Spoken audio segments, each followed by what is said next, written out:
M. Anders, qui amène ses pruniers. Il n'a pas le privilège, il n'a pas le droit qu'on avait autrefois, il est comme tout le monde aujourd'hui. Il a le droit de distiller ses propres fruits, sa propre récolte pour sa consommation personnelle. Il en a le droit, il a même une réduction sur les taxes à payer. C'est quelque chose d'assez facile que tout le monde peut faire aujourd'hui. Voilà, moi je suis bouilleur ambulant, c'est-à-dire que je distille pour le bouilleur de cru, parce qu'on a le droit de faire sa propre gnôle, mais on n'a pas le droit d'avoir un alambic. Ça c'est réservé aux professionnels. Donc moi je suis professionnel. Et j'exploite honteusement mes clients qui viennent travailler avec moi. T'as raison. Alors vous pouvez venir.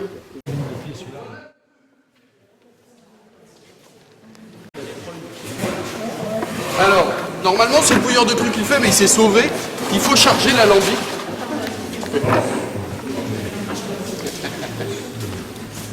Donc, avec de l'eau, il y a bien propre.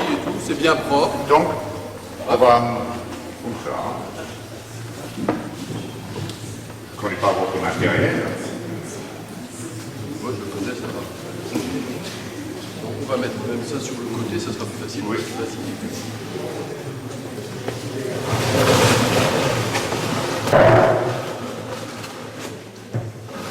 Je verse.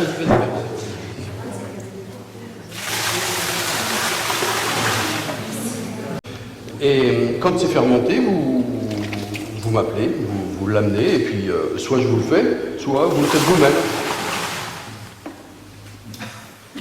C'est plus du tout la clandestinité ou la chasse ou la fraude ou bien les soucis administratifs qu'il y avait autrefois. Aujourd'hui, c'est sans problème. Voilà. Ça, c'est des prunes. Alors vous allez voir le début de l'opération, probablement pas la fin parce que ça prend un peu de temps quand même, parce que c'est un métier où on est assez tranquille, vous n'avez qu'à me voir. Et donc on va distiller 2 fois. Comme c'est pas une grosse quantité, ça va couler assez rapidement, mais on va obtenir un bouilli, et un bouilli, c'est-à-dire une petite eau, un premier alcool, un peu de tout. Dedans, on va vider l'alambic, nettoyer et redistiller pour obtenir l'eau de vie. Alors, je fais une petite pause pour fermer, et j'en profite pour vous dire que j'ai écrit un livre où tout ça c'est très bien expliqué, avec des DVD, ce serait rigolo. Et vous pouvez le consulter, il est sur la petite table là-bas. J'en ai plein, j'en ai assez pour tout le monde si vous voulez tous me l'acheter, merci.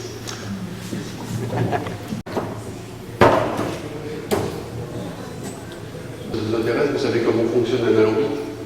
C'est une marmite, on chauffe dessous. Des fois, c'est une marmite à 20 marins, comme le verre qui est là-bas. Ça, c'est vraiment très pratique. C'est un peu...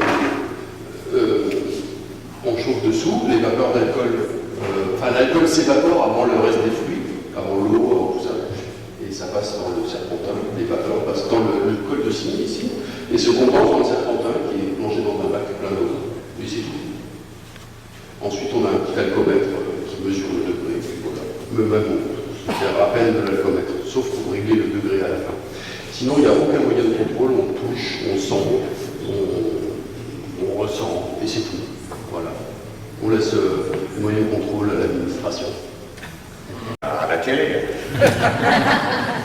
Bon, mais il s'agit des prunes, des quetches plus précisément, d'une maison, une ancienne bergerie à la montagne.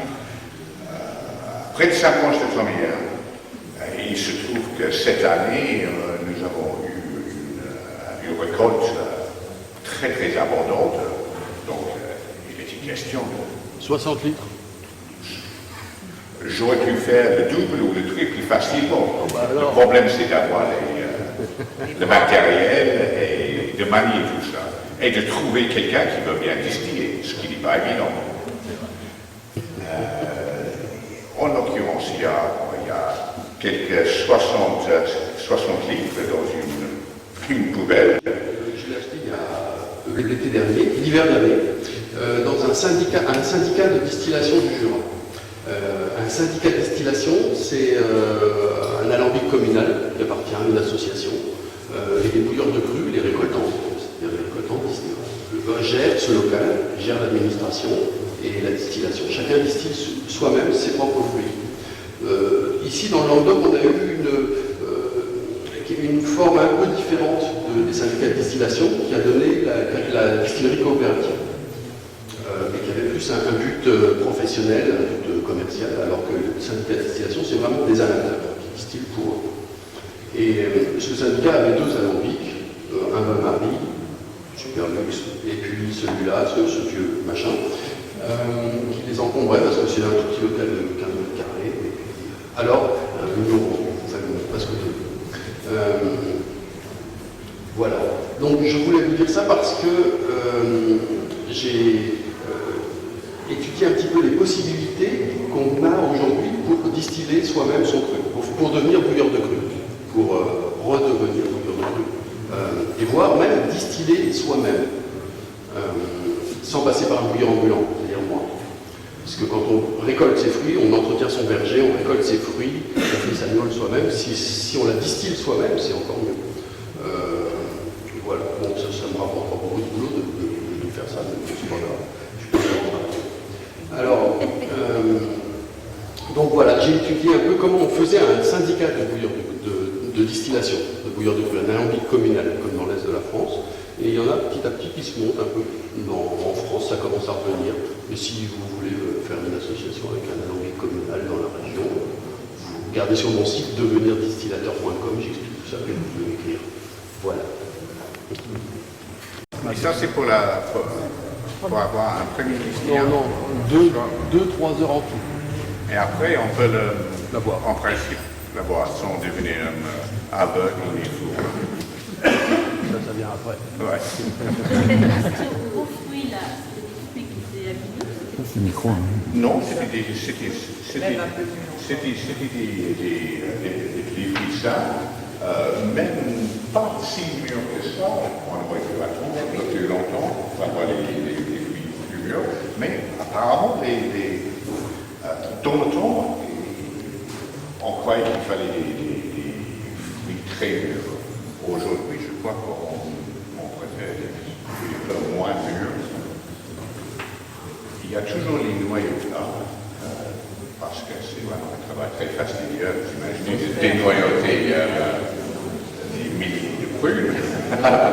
Donc on a laissé les noyaux, ce qui fait qu'il y aurait peut-être quelques autres produits, par exemple l'alcool et tous les parfums, et il y aura peut-être de la cyanure, parce que les noyaux de prunes, c'est un peu comme les amandes amères. On verra bien, on espère qu'il n'y aura pas trop de ça. 3, 4%, 5% d'alcool, si on sucre un peu, mais c'est pas très recommandé. C'est d'ailleurs interdit.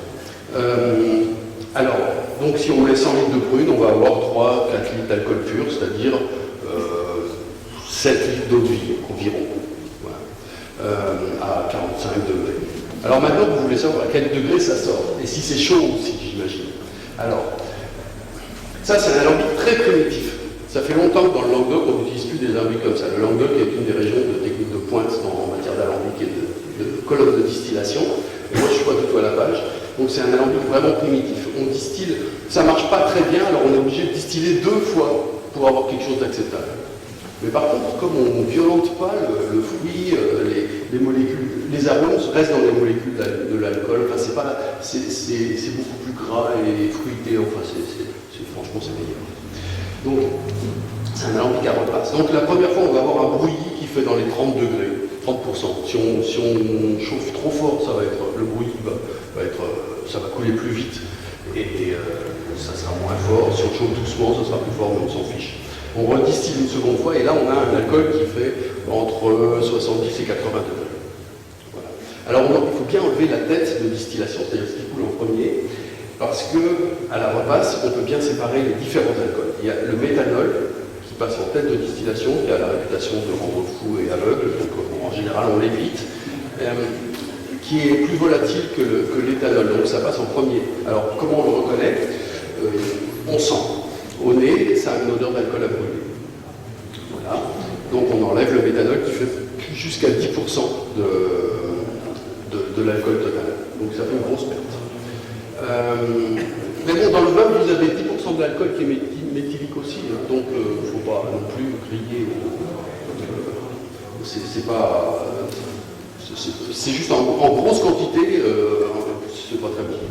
Ensuite, il y a le cœur, donc, et puis vers la fin, on goûte et ça commence à être un peu gras et astringent un peu. Et, pardon. Il est en dessous. Ah, d'accord. Vous m'entendez? Oui, ça va alors. Et donc quand ça commence à prendre un mauvais goût, on rentre dans les queues, il y a des alcools lourds, des huiles de fusée, il y a des tas de trucs qui sont relativement indigestes, on jette. Et on peut avoir jusqu'à 30% de perte. Chez moi, la fine de Faugère, avec ces 3 alambics-là qui sont à feu nu, comme on fait à Cognac, d'ailleurs on distille à feu nu à Cognac aussi. Voilà. Mais il ne faut pas chauffer trop fort, c'est tout. Hein. Alors une cuite, comme on dit chez les bouillards, si je mets 250 litres de vin là-dedans, il me faut 4 heures pour distiller ça. Et après, si je mets 250 litres de brouillis, si je distille plusieurs fois, j'ai pas mal de brouillis, il me faut 6 heures pour distiller le brouillis. Donc, pour faire une barrique d'eau de vie, il faut une quarantaine d'heures de distillation en tout, que je concentre en utilisant plusieurs alambics, mais je veux dire que c'est un procédé qui est extrêmement lent. Et d'ailleurs, avec cet atelier ici, depuis 2000 que je distille dans la région, je n'ai pas encore distillé autant d'alcool que la colonne de Saint-André en 24 heures. Bon d'accord, je ne suis pas un grand travailleur, je le répète, je suis pas, mais quand même, c'est des techniques qui sont extrêmement lentes. Voilà. Où est-ce qu'on voit l'alcool ou l'eau de vie sortir? Ça sort là.